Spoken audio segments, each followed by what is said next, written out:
Hey everybody, just wanted to take a moment and talk about today's episode. It is a bit long for a one shot, but I won't spoil who my guest is, but he was a celebrity in my eyes, and I was just enjoying the fact that he agreed to talk to me, and I wanted to get as much information for this show as I could.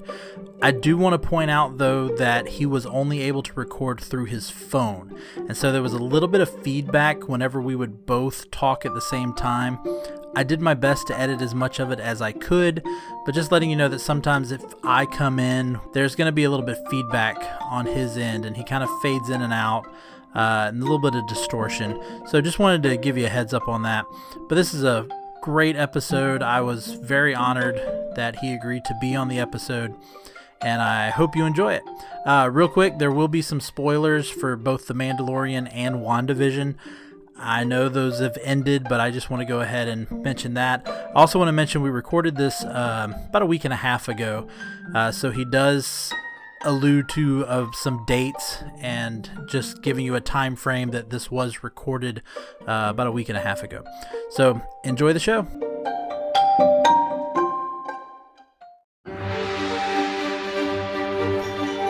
Welcome to Movie Panel's One Shot. This is where we have a short little nerdy conversation. And I am very excited today to really, it's a celebrity in my eyes. But if you know him, he's very famous on TikTok. He's known as Props to History. His real name's Mike. I don't know his last name, but his real name's Mike. I found that out online. And he's also got a podcast, which I'll have him talk about a little bit more. But please welcome, we're just going to call him what he's known by. Please welcome Props to History. Thank you very much for having me. And my full name is Michael Corey, by the way. Yeah, I was like, I wonder if I need to know his name. So I was like looking up your shop. Everybody knows me as Props to History at this stage, so I'm just going to assume that's my name now. Yeah, every video is like, hey, Props to History here. So... there's been a couple people that have stitched or duetted the videos that I do, or just tag me in them, where they ask essentially everyone on TikTok, do you end a conversation now with Props to History? And it's amazing the reaction that those videos get, because it's so many people going, yeah, I at least think about saying it now because of it. So it's like when you accidentally say I love you when you hang up the phone. Right. History. Everyone starts ending conversations that way. Yeah. I'd be okay with that. All right. Well, I brought him on so we could talk about some prop history that he knows about comic book movies. And I might ask him a few if he knows about a few that I'm interested in. But what's some of the infamous, famous, great stories that you know regarding some comic book props? Comic book props? Well, one that I actually recently built, and by recently I mean within the last year and change, I started building not only a screen accurate but an historically accurate Captain America First Avenger, what's called the Rescue costume, where he goes and he rescues all the POWs and rescues Bucky. He's wearing just the helmet that he swipes from one of the stage dancers, and then he's wearing just his shirt and then some regular. Well, most of what he's wearing is actually based on real World War II equipment, and I started out as a model maker, and then at one point I got into collecting old antique military equipment. So I went through and identified what I didn't know of his uniform and started collecting it, and I've policed most of it together now. But the helmet that I built is built from all original World War II parts. His compass is an original World War II compass. All of his what's called web gear that he's wearing, I have most of it now. Some pieces are very, very rare, so it's hard to get a hold of them. But I've decided that I want to make a screen accurate, but more accurate than screen accurate costume, in that it's also using original World War II parts, which no one does because of the expense largely, and also because of the rarity of I'm sure. the artifact. I have no intention of wearing it. I have no intention of putting it on a mannequin, simply because a lot of the materials are 80 years old, so they're a bit too fragile anymore. But it's interesting in that film, most of the time when you see old military equipment in movies, particularly modern ones like Saving Private Ryan and the HBO miniseries Band of Brothers, etc., all of that equipment they're wearing is bespoke. It's made from scratch. because the original equipment is either too expensive, it's too rare, or it's too fragile at this stage. So they make it all from scratch. In Captain America: The First Avenger, the compass that he's carrying is a WL&E Gurley, Gurley lensatic compass, and it's from 1943. And the compass that they actually use in the movie is an original World War II artifact. Oh, wow. They just put a picture of Peggy in it, and that's it. The compass changes throughout the film series. It changes to a different model of compass, but that's one of my kind of my favorite little things about it is they actually went out of their way to use an original compass from the Second World War for that film, but only in a few shots. The rest of them are all rubber stunt copies that he's carrying. That's good. So would you say that's your favorite prop from a comic book movie? It's between that and the 1989 Batmobile. Oh, yeah, gotta love that Batmobile. That is, in my opinion, the best of all the Batmobiles ever made. I love the George Barris 1966 Batmobile. I think it's gorgeous. But the 89 Batmobile, I saw that in the theater, and I just remember being like every 9-10-year-old in 1989 that saw that movie was just completely floored by the design of that car. And I love it that one of the versions that they built, because they built 6 of them for the movie, had an actual jet engine in it. And wow. It would actually boost it up to a very high rate of speed, but only for about 6 seconds before it ran out of fuel. Now, I saw you had a TikTok video I saw about the 60s Batmobile, which, again, listeners, if you want to go and see that, it's great information. But the Tim Burton Batman, then Batmobile, do you know if there's any still in existence? Yes, as a matter of fact, I do. So they built 2 what are called hero cars. They have a lot of the functionality. They're drivable. They have interiors. The one with the jet engine, those 2 are actually still owned by the studio, and they're on display in different museums occasionally. And for different trade shows and stuff, they bring them out. But for the most part, they just stay in storage because they're too valuable.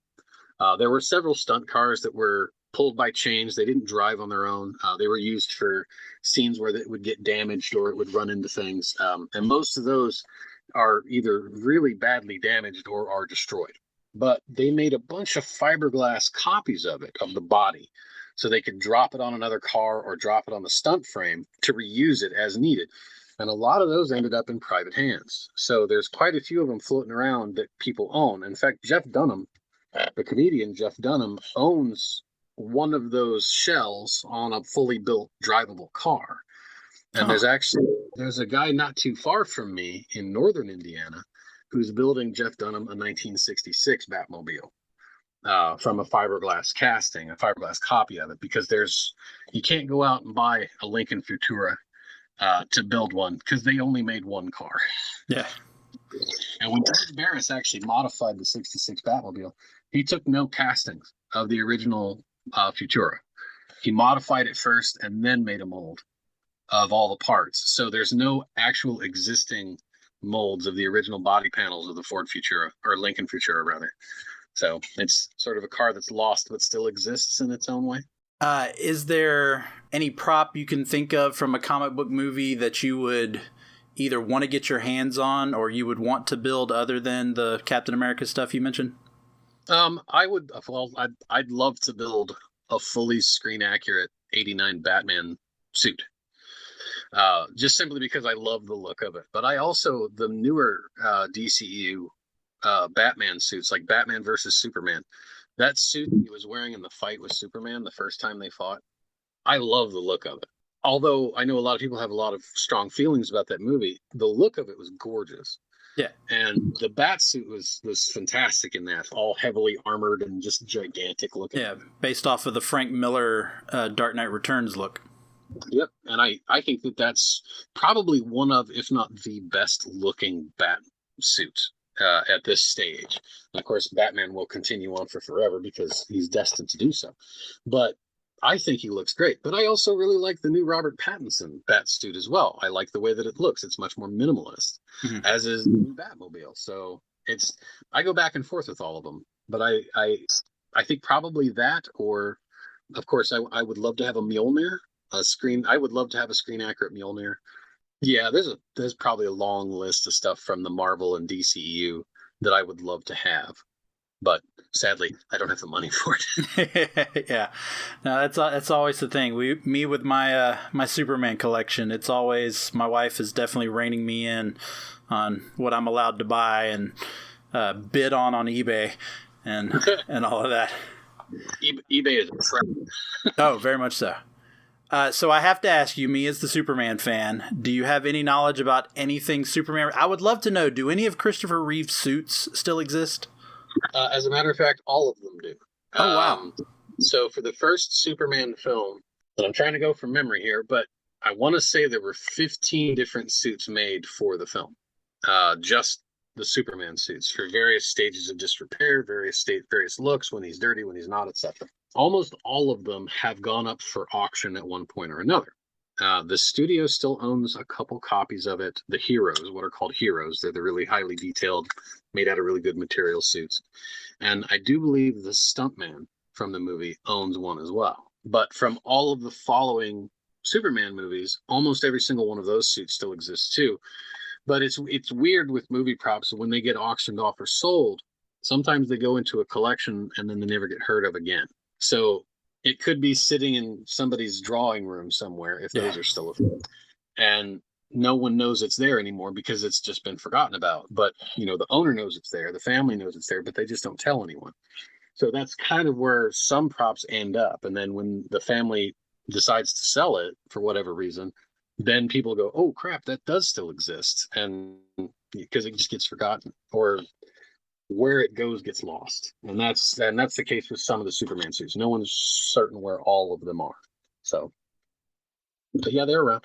That's cool. As are Lex Luthor's suits, as are Lex Luthor's wig that Gene Hackman wore, of which there were several. There's a lot. There are still a lot of props left over, because that was right at the time period when studios started to realize they could make money off of movie props, and that there was a demand for them. It was small, but it existed. So they were archiving more and more stuff, because before that, stuff was just getting tossed in the trash. Right after a movie, would go in the garbage. And that's where and I figured that's why I asked you about Christopher Reeve instead of asking you about Kurt Adler's suit or George Reeves' suit, because I'm pretty sure those... No, one of George Reeves' suits does exist still. Oh, that's awesome. It was in archive. And then survived the fire in 65 or 66 or 67. I can't remember what year it was. There was a warehouse fire that a lot of stuff was lost. Thousands of silent films were destroyed and lost to history. They were the only copies of those silent films in existence. And a lot of props from like Wizard of Oz and King Kong and all those went down the drain when the fire happened. But a lot of stuff survived, including one of George Reeves' Superman suits. So one of them that I know of still exists. There may be more, and there might be parts of some out there. But now, is it a colored one, or is it from when they were black and white? I honestly have never laid eyes on it, photograph at all. I just know that it's been spoken about in whispered rumors, kind of thing, that there is one that still exists, and it's all but confirmed that it does exist. But I've never actually seen it, so I don't know what it is. If it's one of the black and white suits where they didn't really care about the color, or they had to make it match, for black and white cameras at the time, or if it's one that's full color. Yeah, because that's what I'd be interested in, if it's from the black and white seasons, because they always have to do whatever colors are going to show correctly in the black and white, and so it's always interesting to see what that actually looks like in real life. Yeah, there's a rather famous movie, The Woman in the Red Dress, and the MacGuffin of it, the woman in the red dress, her dress is actually brown because red didn't show up on black and white film very well at the time, so they had to make it. The dress was actually brown. So if you see the dress in real life, you think that's not it at all, but it's simply because of the cameras at the time. So I know this is not comic book related, but it's as close as you can get. I'm actually as well as a huge Superman fan, I'm a huge Bruce Willis fan. And I know that one of your favorite props are the stones from The Fifth Element. Yes. But what is it about them? Because they just look like big bricks. So. They essentially are big bricks. But I've only actually been a prop maker for about 3 years. I only got into this about 3 years ago. And when I first started getting into prop making, I sat down and I watched The Fifth Element. And as I watched it, I realized that I loved the look, the texture, the color, the aesthetic of those stones. And I started researching them to find out more about them. Are there any available? Can I get replicas? Blah, blah, blah, blah, blah. And I could buy replicas all day long, but there were none in existence anymore. The originals, only one set is known to exist, and they're in the hands of Luc Besson, the director of the film. And for whatever reason, that made me want them more. And I think it was, again, a trap from eBay. I happened across an ad for a 3D printer, and I started researching those and ended up buying one. And the very first thing I ever printed off from it was a set of the Stones. And that made me love them more. Like the moment I was able to actually hold them in my hand. Yeah. And now I've gotten in contact with a gentleman who owns a casting of the original ones. So I'm trying to get him to let me make a mold so that I can cast them for myself, so that I can, because that's about as close as I'll ever get to a real set of the Stones. But it's really just at the moment they were a thing I became obsessed about. And since then I'm still kind of obsessed about them. Cool. I have to ask. I watched your video where you showed your version of the Stones. And again, as much of a Bruce Willis fan as I am, I've never really thought about this until that video. How do you tell the difference between the air and the water stone? Okay, so the water, the markings on it are on the bottom. The air is on the top. Yeah, but could you just flip it over and? Yeah, you absolutely could. You absolutely could. So you could get it wrong completely, but that's how you tell them apart. Is the positioning of those markings. Is if it's up on the top part of the stone, that's air. If it's on the bottom, it's water. Okay. If it's flat and on the bottom, that's earth. If it's going up like that, it's fire. That's it's vertical. Yeah. Cool. So let's see. You did a video about the Iron Man suit too, didn't you? Yeah, the one that was stolen. Yeah. Yeah. Back, I can't remember what year it is now, but it was stolen from the warehouse that it was in and has never been recovered. And I made a joke that it's probably been worn to a con somewhere at this stage, but in likelihood, because there were 4 Spider-Man suits stolen from the first Tom Holland Spider-Man movie. And when they were recovered, the guy that stole them was a security guard at one of the warehouses where they were kept. He had only one of the Spider-Man suits left, but he also had a missing Batman suit from Batman Forever that had been gone for forever since the movie had finished production. From the same warehouse, he had stolen that, and they ended up finding the other 3 Spider-Man suits in different collectors' hands. Like one collector in Japan had one, and one in Germany, and then there was another guy in California that had one. And they bought them thinking they were legit, which they were, but he didn't have the right to sell them because, well, they weren't his. And so it's entirely possible that whoever swiped the thing sold it to a collector who now has it and isn't talking about it. So it'll be one of those things that maybe pops up in 40 years. Like, oh, hey, statute of limitations is up. Guess what I have, kind of thing. Because that seems the way it might go with the way it went with the Spider-Man suits. I have to ask this as someone who really just buys, memorabilia and stuff I can find in stores. What do you think is one of the best, like, buy it in a Walmart type, production of a prop? I've actually here recently, I've been impressed with the Black Series. I know this isn't superhero stuff. This isn't comic book related. It's Star Wars related.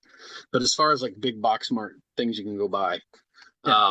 I've been upset, like really impressed with the Black Series of helmets that have been released as of late. Particularly the one that's announced, hasn't been released yet. The Mandalorian's helmet. They put a lot of effort into making it as close to accurate as they could, which is, that hasn't been seen in a long time. No one's really tried to make one relatively accurate. There have been a couple of companies though that have released stuff like the Infinity Gauntlet and Mjolnir and Captain America's shield, which you could buy at a store. I mean, in fairness, they were mostly specialty stores that would sell them. But they were also really, really accurate. So the availability of accurate props for regular folk to just go buy at a store and not having to deal with making it or commissioning it, whatever, has improved as more people have become interested in the props and wanting a piece of film. So there are a couple of things that are popping up here recently, and there's more companies getting on board with it because they see a market for it of not necessarily screen accurate, but close to screen accurate props that you can just go buy. And it's kind of nice, especially for somebody like me who doesn't have time and wants these things. Yeah. I, like everybody else, I fall into that category. I want them, but I don't have time to build them. So I will just go buy a relatively accurate version because I'm just going to hang it on my wall. And it's Yeah. it's for me and to have that attachment of the memory of that film. So Yeah, for people who don't see his TikTok videos, he's usually standing in front of a wall of Star Wars helmets. Now, how many of I know you did a video on it, but how many of those were made, and how many of those did you purchase, like you just said? So on that wall, which is where they are, there are two. There's the new trilogy X-wing helmet, like the Poe Dameron helmet, and then a Luke Skywalker's X-wing helmet from the original trilogy. Those are both made by Black Series, by Hasbro. The other three, the Rebel helmet from Rogue One, the Darth Vader's grandson, Kylo Ren, and then another X-wing helmet. The X-wing helmet I built from the same parts they used to make them during production, which is an old U.S. Navy fighter pilot helmet, which I modified in the same methods that they use. It was me experimenting and learning the methods of the prop makers at the time. The Kylo Ren helmet is a casting from the original production molds used during, was it The Last Jedi, I think is where that one came from. So it has a screen lineage. And the other one is completely scratch built from original parts. The Rogue One helmet by me. On this side is Darth Vader, which is also a Black Series. And then I have the Colonial Marines helmet from Aliens, which is made by me from original parts, and a kit from a guy named Spat Octon. And then I have one of the Sons of the Harpy mask on the wall, which I made from its 3D printed base, and then I don't know, probably $300 worth of gold leaf. So wow. Yeah, that was me learning how to use gold leaf. That's fascinating. That's in this room. I think I have 60 helmets total in my collection. Wow. Most of them sit in storage all the time because I just don't have room right now. Yeah. You just run out of that wall space. I can feel you on that. I believe you. So you brought up the Batman Forever suit earlier, and that made me think of a question to ask. I don't know how familiar you are with actually, the comics themselves, but is there ever in a comic book movie, is there ever a prop or a costume or I'll say even a set that you've looked at and you just went, "Oh, that was a horrible decision," or "That was horribly made"? Mr. Freeze. Arnold Schwarzenegger's okay. Mr. Freeze. I hated everything about that costume. The build on it was beautiful, but the look of it to me was terrible. It just looked so out of place. But then at the same time, everything in that movie looked out of place, truth be told. But I think his costume was just so over the top, even though the whole movie was over the top. It just took it too far, in my opinion. But that's just me. I like the look of classic Mr. Freeze, like skinny guy, not Arnold Schwarzenegger. And I think that took me out of the movie. I'd already been taken out of the movie numerous times by other things in it, but that was sort of the icing on the cake for me when I thought, what have you done? What have you done to Batman at this stage? So I blame George Clooney, even though it's probably not his fault. Yeah. Yeah, a lot of people blame George Clooney for that one. I'm handsome, so I'm going to blame him for it. Well, let me ask you this. Of all of the superhero films that have come out, all the comic book films that have come out, doesn't have to be superhero, anything related to comic books. Has there ever been something you've seen on screen, prop-wise, not costume, just hand props, that you would want to own? Like I want that kind of thing. Well, again, as much of a Superman fan as I am, I actually would have to go back to say it would be Captain America's shield or Mjolnir. Yeah. Either one of those. I had a little plastic Captain America shield that I used to hang up in my classroom, but to have an actual metal, had the actual look, like you were saying, they do sell the, almost identical replicas. So, and then, the Mjolnir, I think would just be a cool thing to own. If anything, Superman, I've always been kind of fascinated by the crystals that Christopher Reeve. Say that, actually. So the replica prop form, have you ever heard of that? The RPF? No. Okay. I would strongly recommend to you to get on there. Because there is a guy, I think he goes by Relic Maker, is his username. He makes hyper screen accurate crystals from Superman for sale. He also makes kryptonite. hyper screen accurate pieces of kryptonite. It's really not that expensive. And it's one of those things like, do I buy it? Do I not buy it? Do I buy it? Well, I bought it this morning. So Wow. I bought one of the crystals and a piece of the kryptonite from him this morning. Because you actually made me think about it, the talking about superheroes and stuff when we were chit-chatting back and forth. And I loved those. And I remember thinking about it like the Fortress of Solitude and all that set and how that all looked. The whole feel of it was great. And I really wanted one of those crystals. So there are people out there that make these obscenely detailed and just like immensely researched props. And I love that. And this is one of them. But also, if you like Indiana Jones, he makes everything from Indiana Jones hyper accurate too.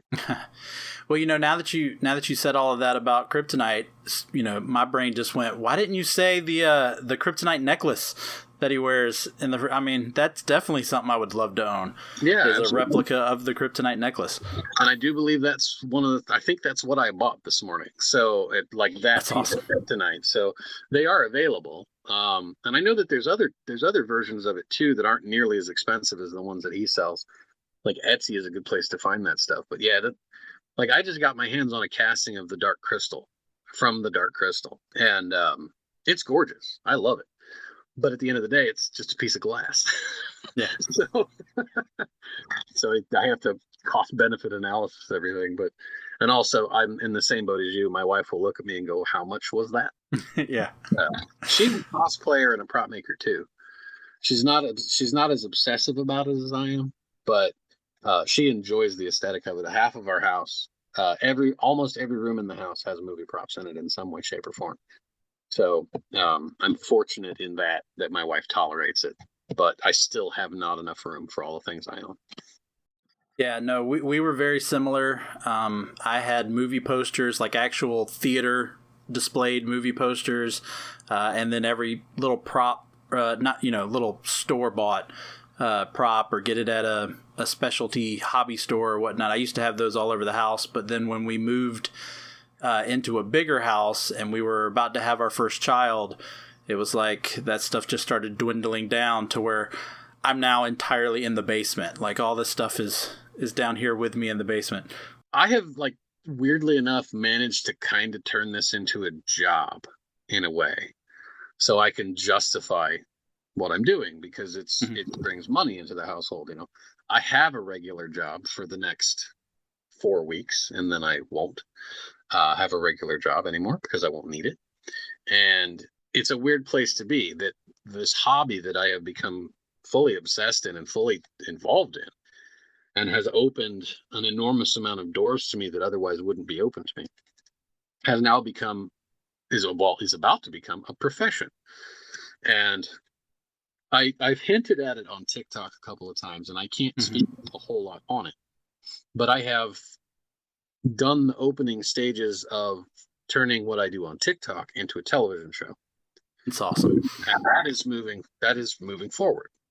Week after next, I'll be in California, in Los Angeles and San Diego, meeting with people in the industry, which is also exciting. And then in May, I'll be going down to Texas to meet with other people that are in the industry. And because movies and films and TV shows are shot all over the place.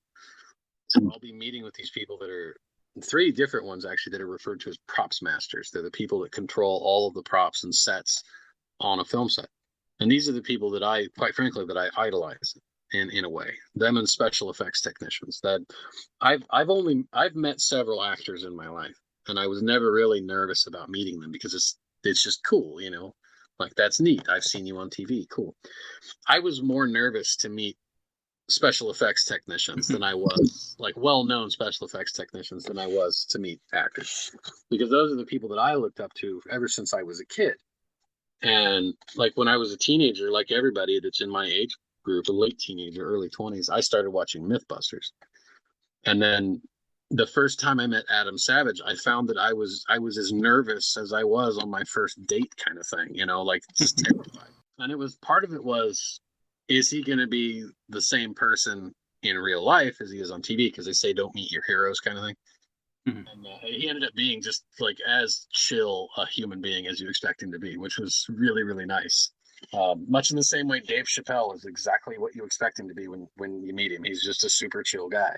But I used to live near where he did. So weirdly enough, I ran into him several times when I was in high school and then in my 20s. So because Dave was all over the place in Yellow Springs, Ohio. That's pretty cool. So I live in Georgia, specifically in Covington, Georgia, which, if you're not aware, it was Mystic Falls in The Vampire Diaries. Yeah. And Remember the Titans was filmed here. They just filmed a movie called The First Lady. They just were filming that on our square and whatnot. So, of course, there's always people everywhere trying to get a look of a celebrity and whatnot. I've never had the nerve to just stand out there just for the chance. Yeah.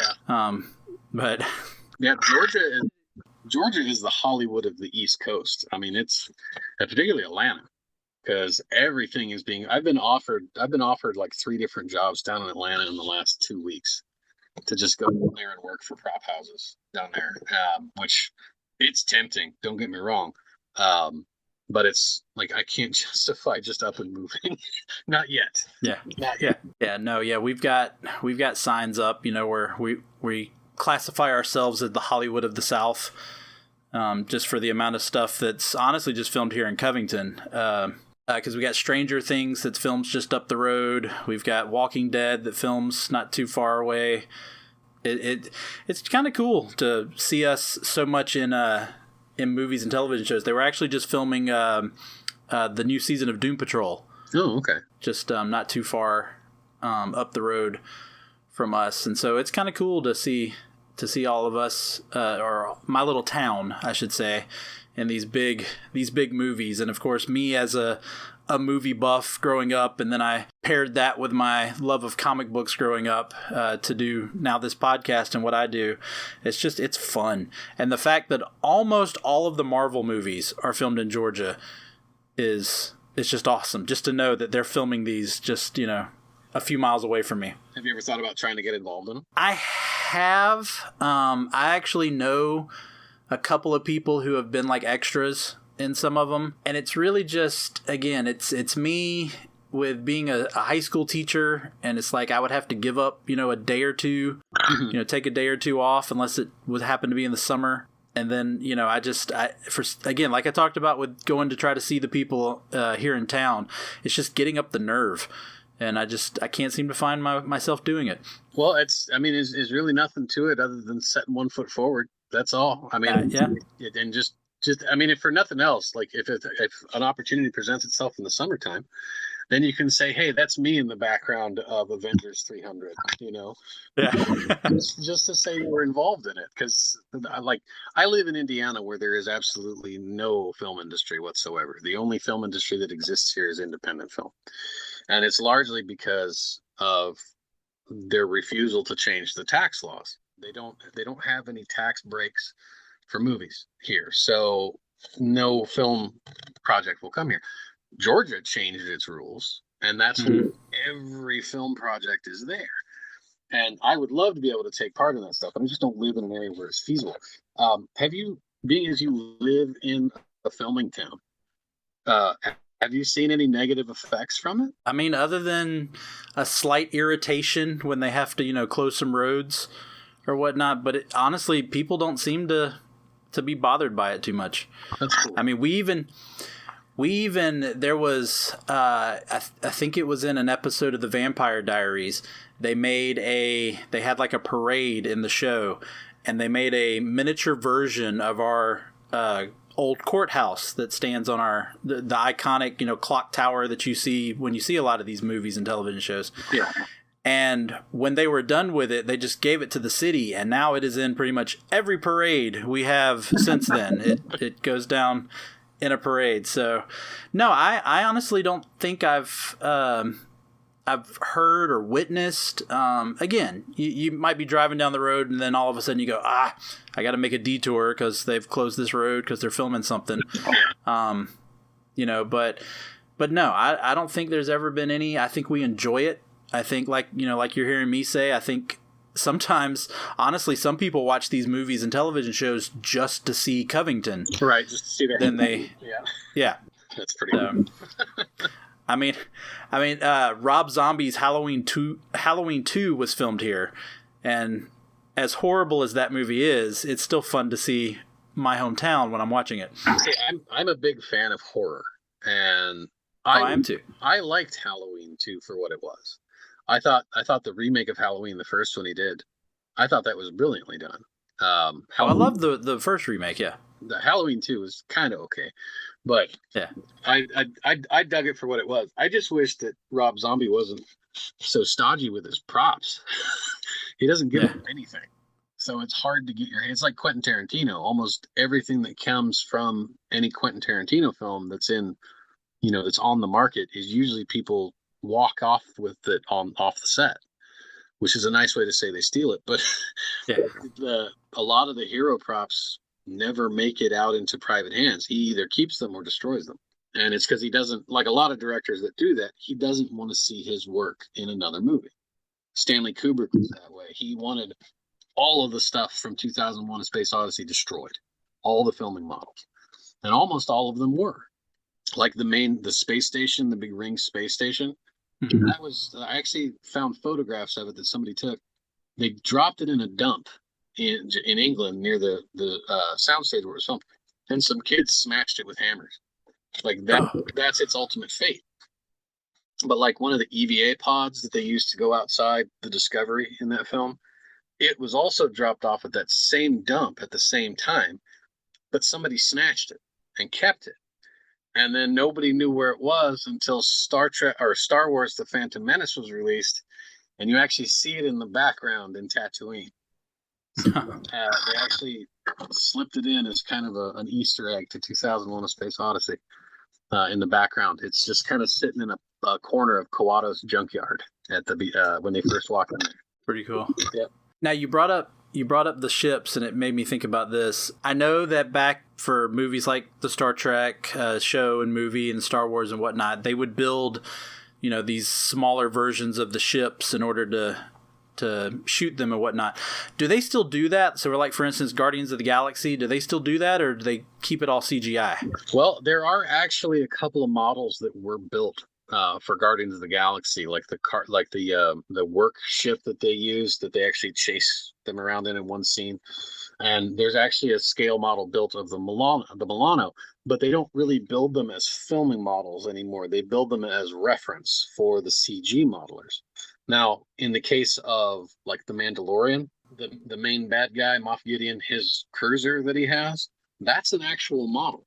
And the Razor Crest had a full size, well, not full size. It was, I think, about a 5-foot long filming model made that they actually did shots with because they wanted to do that homage to the old way of doing things in Star Wars. But it is still done on a much more limited scale than it once was because CGI is quite easy-ish relatively to do, and there's not a whole lot of those folks in the industry anymore that do that kind of model making, so it tends to be a bit spendy. But it also weirdly is cheaper to do models than CGI. So like I don't know if you've ever seen the movie Moon. Mm-hmm. All Sam Rockwell. Yeah, Sam Rockwell. All models. Every bit of that was all practical effects. And I love that movie for that. The story is great, but also just for the practical effects of it. But practical effects are still done in that way, just not to the range that they were in like Star Wars or Star Trek, where the only option that they had at the time, of course, was models. And then as CGI kind of came in, it started to take over from that. And I think for a long time, the last major film to use full-scale models, filming models for everything, was actually Alien Resurrection. And then it started to trickle back into the industry, and now it's come back quite a bit. But I doubt it'll ever come back to what it was, which is sad because that's really what drew me to filmmaking and prop making was models. So I will probably never get to build a filming model for a major Hollywood film, sadly. But it is what it is. Yeah, well, I mean, but you're always going to have a job with props because they can't CGI something that a person's going to hold. Or, Oh, yeah. They've tried, and it's always worked out poorly. But I know at some point they'll be able to make a movie that's all CG, and it'll look right. But the uncanny valley that we all experience when we look at something that we know isn't human. That will probably always kick in. So I don't know that it'll ever be fully successful, but they'll give it a shot. Like the Final Fantasy film that they made several years ago was all CGI, all CGI actors, everything, and it's pretty. But as soon as a person comes on screen, it's like, ooh, you're not a people. I don't like you, kind of thing. At least that's what I felt about it. Well, no, and the Polar Express. I mean, no, that's nightmare fuel, is what that is. Yeah, because I know there are even the stories about the animation for Fiona for Shrek, that they actually had to make her look more cartoonish because they were treading that line of the uncanny valley. Yeah, and now mocap, motion capture, has really become a thing for CGI characters, which is illustrated beautifully in Planet of the Apes, the Planet of the Apes film. Because Andy Serkis plays the main ape in that, and I can never remember Caesar, thank you. And they did a demonstration of that technology where Andy Serkis started out doing a monologue of Caesar just as himself with the mocap suit on, and then it slowly transitioned into Caesar, and it was beautiful, and the mocap was gorgeous, and the animation was great. But then when you step back, it still kind of looks weird, but it's getting there. But I don't know that it'll ever 100% replace an actor. Okay, so you're bringing that in. I have to ask your opinion on this because Justice League being a big thing again now. What'd you think about them CGIing Henry Cavill's mustache off in the 2017 version? I think that it's kind of hilarious that they had to do that. I know he was filming Mission Impossible at the time too, wasn't it? Yeah. That was the reason he had the mustache. Yeah. I feel like it would have been easier for him to wear a fake mustache than CGI that off. But I think that's funny, like the decisions that directors and producers and executives make. Like, this is the right way to go ends up being like the dumbest way possible sometimes, and that's a good example of it. But I found it. It gave me a chuckle, was what it did. I mean, I didn't feel it took away from anything, but it was kind of funny. Yeah. What are your thoughts about in what was it? Now I'm trying to remember which one it was. Was it Civil War or was it Infinity War where they de-aged Robert Downey Jr.? Oh, when he played himself as his younger version of himself? Yeah. I thought that was actually fairly well done. I mean, it's wonky in some places, but it sold that part of the story to me. Like, you can tell in a couple instances where it's pretty heavily CGI'd, but it still worked. I think they played that one pretty well. What are your thoughts about doing so? We don't know what they're going to do yet, but with the passing of Chadwick Boseman, kind of like they did with Carrie Fisher in Star Wars, like, do you think that they should have a scene, even if he's completely CGI, or his face is CGI'd on top of someone else? Proven that they can do that sort of thing with, most recently, The Mandalorian and Rogue One, with Grand Moff Tarkin and Carrie Fisher, and then of course with Luke Skywalker with Mark Hamill. They're able to do that. Now, I don't know how they would do it and remain respectful of Chadwick Boseman's passing. But I feel like it would be a disservice if they didn't give his character an ending. I feel like they should give Chadwick Boseman's Black Panther a good ending in some way, even if it's tragic, which obviously it is in real life, that it should be a good solid end to his story arc, something that is befitting of the Black Panther, so that mantle can then pass on to the next Black Panther. I think that would be I think it would be the right way to do it, but it would have to be handled carefully. Yeah, no, I agree, and that's kind of been something I've thought about, was whether they put him in there or not. I think there has to be. The great thing is that when he's Black Panther, he's entirely covered. So they could just have someone in the Black Panther suit, and then have whatever befalls him when they do decide to move forward with the movies. I believe the next Black Panther film is in pre-production now. So whatever they intend to do, they're at least thinking about it, if they haven't already decided. So going back, because when we were talking about the models, it also made me think about matte paintings. Because I know, like, when they film things like like Avengers Endgame, they really just have the terrain, and then it's a green screen behind them. Yeah. Do you know of any current movies that are still actually using matte paintings? Well, matte painting kind of went the way of the dodo many, many years ago. It's long since gone, and it's extremely rare for it to come up again. In fact, I don't know that there's any full-time matte painters still hired by any major studios any longer, because so much of that can be done with CGI and look more realistic than a matte painting can. It's unfortunate because it's a beautiful art style, the matte painting. And I think, I may be wrong here, but the Arnold Schwarzenegger Total Recall, I believe, was the last movie to incorporate full models and matte painting without CGI. That's how long it's been sort of out of fashion. But matte painting comes back every so often with smaller productions, and even some major productions, I think, use it occasionally. But it's so much easier and faster and cost effective to do CG backgrounds. And now, especially with like the technology they developed with The Mandalorian, with that full room that they have where the actors can feel like they're in the environment, I think we're going to see it go more that way. And I think matte painting may become extinct entirely before too long as that technology advances and improves and becomes cheaper to use. But I am not a set director, nor am I an art director. So it could come down to an art director and a director saying, let's use a matte painting in this $300 million movie because we can. And I hope that at some point that happens, just simply because matte painting is such a beautiful art style that I'd love for it to remain, but it's not looking good for matte painting.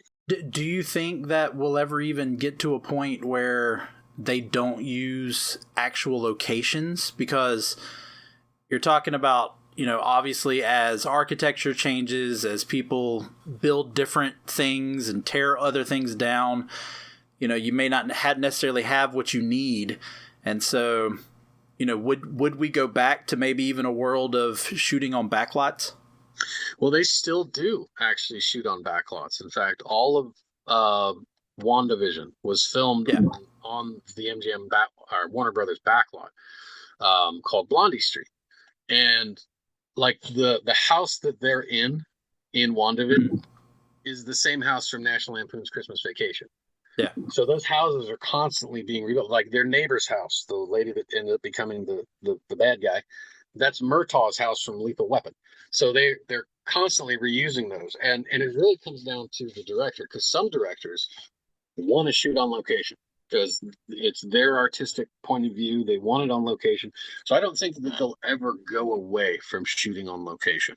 I think that will always be a thing that comes up depending on the movie and so have you. But I think it will become less necessary as that technology advances. And the studios have a say in that too. So they'll probably say, no, use this soundstage that we have over here.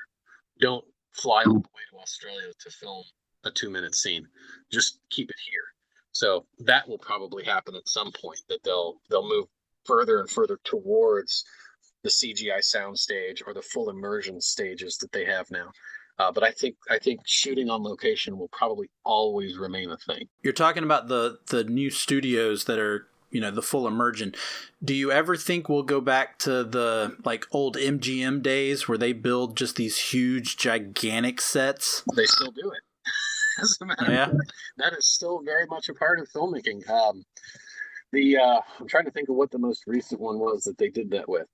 Oh goodness, I'm drawing a blank here, but there's been a couple films here. Actually, going back to it, The Mandalorian, there are parts of that that are a full soundstage. The prison ship is a full soundstage. They built huge portions of it, and some of it's, of course, added in with CGI. But they still do build those huge sets on sound stages now. There's a lot of HBO series that still use sound stages just simply because they have them, and they might as well. And it still looks good. It still looks great. You'll have a hard time beating a physical environment for an interior, just simply because the actors can interact with everything. Whereas if it's all CG, they have to interact with a tennis ball and a stick. So it's not, which is oftentimes what actors are interacting with, is a tennis ball and a stick. So it's better for the actors. They get a better performance, and visually it's more appealing because you can tell that it's real. Like when you watch a movie where it's all CGI, other than very few things, you can look at it and go, that's fake, that's CG. and it can take you out of the story. Whereas if it's a real set, physical objects there, you can tell because they have that weight, that gravity to them that you can indicate that they are a real object. So I don't think that will ever go away. I think the soundstage will always be there. Filming on location will always be there, but it will be enhanced and maybe partially replaced with those full immersion stages now, as those become more common. Again, this stuff fascinates me more as being a person to analyze it. I don't necessarily have the love you have of wanting to create it, but I love looking at it and knowing the history about it, which is why I absolutely love you're one of my favorite follows on TikTok. And whatever you have in store, I'm sure I'll become a fan of that as well. Well, I have a lot of big things coming in the next couple of weeks. I will actually be at the Peterson Automotive Museum in California week after next, where I'll be filming with one of the original surviving 66 Barris Batmobiles and the 89 Batmobile, as well as so cool. One of the surviving DeLoreans from Back to the Future, a whole bunch of film cars that I'm going to be able to get access to. And I'm working right now on trying to get access to something even more exciting to me, because it is a gigantic 11-foot long filming model of a very famous ship from science fiction. So, but I don't want to say anything just yet in case it falls through. So let me ask you to kind of tie it also into WandaVision. When it comes to these, the DeLorean and the Batmobiles and whatnot, whenever they have to be restored or something has to be fixed because of aging or whatnot, how much of that can occur and yet you still call it the original thing? So my tie into WandaVision, they do the whole ship of Theseus idea of if you keep replacing parts of it, when is it no longer still the original piece? Well, there's a gentleman up in New York by the name of Tom Spina, and he's one of the best prop restorers in the world. And a lot of stuff has gone to him in dreadful condition and come out looking brand new. And I asked him this very same question: at what point does it no longer become the original prop? And he said it's no longer the original prop when someone's not willing to pay original prop prices for it.